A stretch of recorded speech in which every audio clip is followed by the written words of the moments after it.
Hi, I'm Luke Williams, founder and editor of the XR Beat. Today I'm joined by Shelley Peterson to talk about how XR moves from promising pilot or impressive demo into something trusted inside serious aerospace and defence environments. Thanks so much for joining me. Could you tell us a little bit about yourself and your background? Yes, I'm Shelley Peterson. I worked in this industry space for quite a while. I spent about 20 years at Lockheed deploying XR solutions for spacecraft manufacturing. Before that, I worked a little bit. I owned a company that worked towards monocular for special ops, multispectral monocular, back in the 2001 to 2003 timeframe. And after Lockheed, I worked as a director at Microsoft within the mixed reality organization. And these days, I consult. So I work with government organizations, with education, both university and high school innovation centers. And I advise with Harvard and AWE, another number of other organizations, and work with aerospace and defense as well. Great. Well, it's really good to have you here and an impressive background there within the space. And recently, Shelley, you were at AWE in Long Beach, California, and I'm still sad that I couldn't be there with you. But what did you Yes. hear about aerospace and defence XR at AWE? And are there any sort of market developments that you could comment on? The two themes I saw this year, many organizations are looking for a device. Post HoloLens and some of the other devices, organizations are struggling to find the right device to move forward with. That's definitely a significant theme right now. Would you say that the conversations this year felt a little more practical, shall we say, or are organisations mostly talking about demos and pilots still? They are Many organizations have used XR technology within their work environments, so they have become well versed in how it can be used and where it shouldn't be used. And so I think they are more focused on specific solutions, additional features that resonate within their organizations. They're also looking at AI and XR. That's the second theme, is that with AI surfacing, um, groups are exploring, kind of like in the early days of XR, where the significant ROI would be and how they deploy it strategically. Hmm. Okay, and thinking about deployments, where would you say that XR is proving the most valuable in aerospace and defence right now? Can you give some practical examples? One of the areas that I focused on primarily at Lockheed was in the manufacturing side. You Hmm. can put specific numbers on the time savings in aerospace and defense, which is time savings is significant when you consider that a spacecraft, a day of delay on a spacecraft can be $1 million cost per day. So if you can save time, especially when supply chain is delayed, if you can buy some of that time back, it's significant. With the manufacturing process, of course, the work instruction approach is a huge time saver. In the panel this year, uh, the panelists on the aerospace and defense panel highlighted error prevention as their primary, and I polled the crowd, and uh, that resonated with them as well. Maintenance is also significant. So through that life cycle, we think of engineering and design, and we see a little bit there with digital twin and employing XR in the digital twin development. The design work. Yeah, okay. And I was thinking to myself as well, perhaps areas like training, you mentioned maintenance, but also Yes. engineering, review, that kind of thing, all real practical use cases within the industry. Yes, and training is an interesting topic. XR can definitely be used to enable training, and we see some very interesting things in the way that people learn more effectively in XR versus some other methods. There's also, and we talked about this when I worked at Lockheed, trainingless activities. So, Hmm. in the past, where you would normally have to train for a technician to perform a certain function, XR allows us to go trainingless in some cases, where the data that they have is good enough for them to perform the activity without having to be trained as heavily going into it. So, It's exciting to see that the information provided is really that solid. Okay. And just to touch on something that you mentioned a short while ago, and it was also, I believe, the theme of AWE, Spatial. Can you comment in a little more depth on what you think the role of digital twins, simulation, spatial computing in complex systems like within aerospace and defense? What do you think that role is moving forward? For a long time, groups were told create the digital twin. It's going to be very valuable, and they would create the digital twin at a cost. It's expensive to design with a high end digital twin approach. With XR, we're seeing the benefits come across now. The ROI is standing out when you have a digital twin already designed.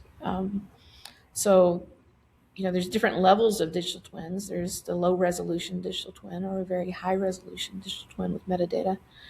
That metadata is proving to be very valuable as well, where you can use the digital twin as the record of authority.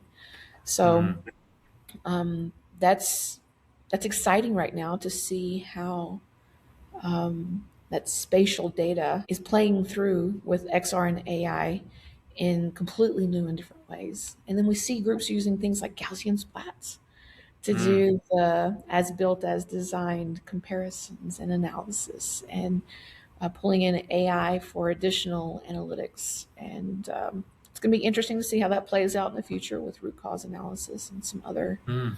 um, areas where there's definitely additional ROI to Yeah, gain. fascinating. Certainly one to watch for the future.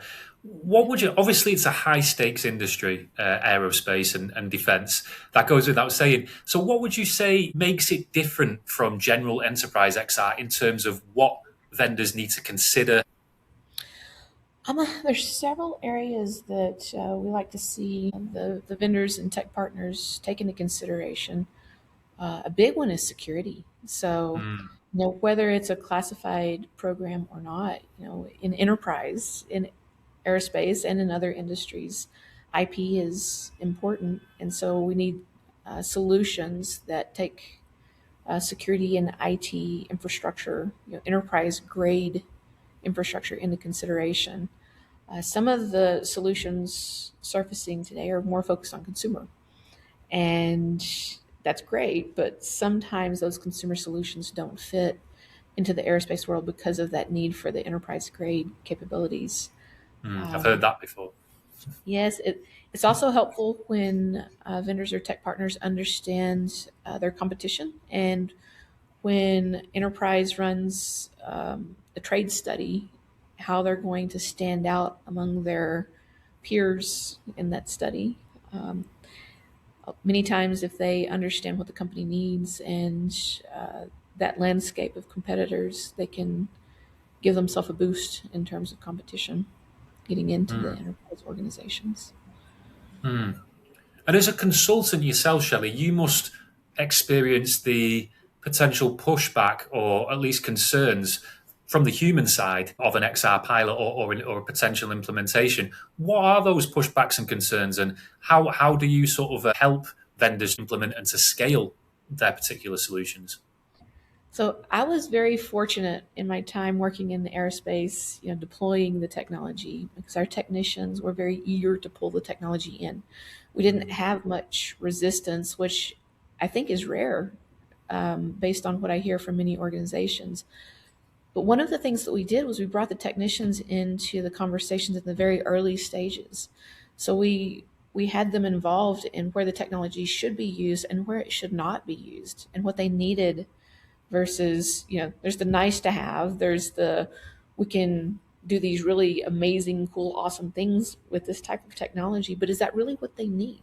Sometimes they just Mm, need a data point or an information point, or sometimes they need a very complex integrated solution.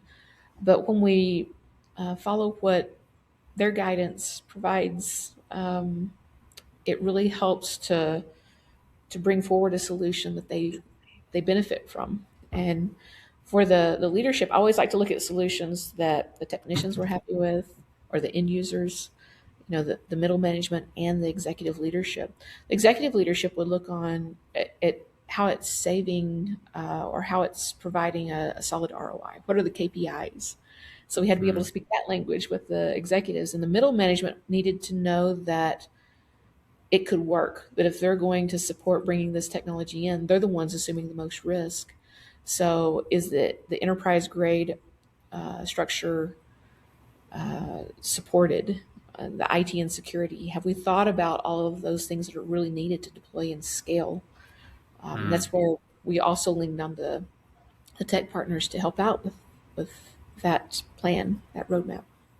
Following on from that and thinking about a commercial angle, Shelley, what would you say that XR vendors often misunderstand when selling into serious high stakes technical environments, and how do you as a consultant again ensure that that goes through smoothly? On the device or software side, I think they often assume if they have the product built correctly with all the things in mind, that in the initial stages they can go in and sell large numbers, large number of licenses right off the bat. And often it's an exploration. We're still seeing this today where companies will want to buy one device Mm, and a license and explore what that can do within their environment while in parallel running it through IT and security approvals, and shaping if needed for those approvals. And then they'll get to the larger numbers. And that can be, a relatively long lead time. We're seeing it shrink some, compared to 5 or 10 years ago. But there's a process there at the start to make sure that it's going to work in the environment and that it's has those additional features on the enterprise side, enterprise grade features available. So mm. if they understand that there's a process there, it's helpful. But um, if they're thinking along those lines, they're working on those topics earlier on, which means they can get to a scalable solution more quickly. Mm. And I suppose that idea of working backwards from the business problem rather than working forwards from whatever part of it too. Yeah. Are there any smaller providers, kind of more niche ones that I may or may not be aware of, that you would recommend to look out for in the future that are doing things in the industry at the moment? There are so many organizations, large Really? and small, and I'm a fan of the small companies who are Mm, really focused on they can move quickly and nimbly. And, we've pulled in some of the small companies that had great success working with them. It's amazing what they can do and how quickly they can move. Um, if I start naming specific companies, it's going to be hard to stop. We would be here for a day or two. So, I mean, if you look at the companies that attended AWE, it's a good start to seeing many of the different options that are out there. mm. Okay. Okay, well, let me flip it to the other side now. Let me ask another kind of industry meta question, if you like. What should buyers, especially maybe inexperienced buyers, what should they ask before backing XR properly? I mean, it's good to understand the use case, the challenge that you're trying to solve. And then you can find the technologies that map into those solutions. You also need to take a look at how well the criteria fit within the IT and security aspect of what you're working. I brought in my IT and security teams on day one. They were Mm, just as involved in assessing through trade studies which solutions we would use, if not more so than our XR team. So I would bring my IT and security teams to AWE with me, and mm, they would help assess the technologies that were out on the expo floor. And I think that that was a fantastic thing to do. I would encourage more companies to do the same, and to make sure that they're bringing in those groups. If you form a solution and it's the perfect solution, but then it doesn't fit the requirements of your company, um, and you find that out later, you've wasted a significant amount of time. it's important to make sure that you're working within the requirements in the box that you're allowed in terms of IT and security. And I've also found that IT and security will become much more creative if you include them early. They can help identify, maybe a company wouldn't normally fit the criteria, but they can help find unique solutions and ways around it if they're included early. So, I like to include them, but it's important to understand the potential ROI. While you don't have to run a full ROI study before getting involved with the tech, it's good to know some of the areas where you plan to see some of the KPIs that would be important. Okay. And I've got a last bonus question for you, Shelley. I'm going to ask you to speculate here. Where do you think the XR industry will be with regards to that vertical in, say, 5 years' time? I think that the ROI drives the answer to that question, which there's significant return on investment in aerospace and defense. And that's going to drive, there's many companies out there working in the aerospace and defense arena who are not known yet. They're working quietly to develop the solutions, and they are not known. I'll just say it that way. So it's exciting to see what they're doing. I think it's going to be very impactful. I think that you'll see elements of AI and XR integrated within the next 5 years that bolster and expand upon that ROI. The ROI is there with XR alone, but when you add in AI, it has additional features in terms of savings. We think of it as the money ball. I referred to XR as the equivalent of Moneyball. If you've seen the movie, it can provide some really interesting savings if deployed correctly.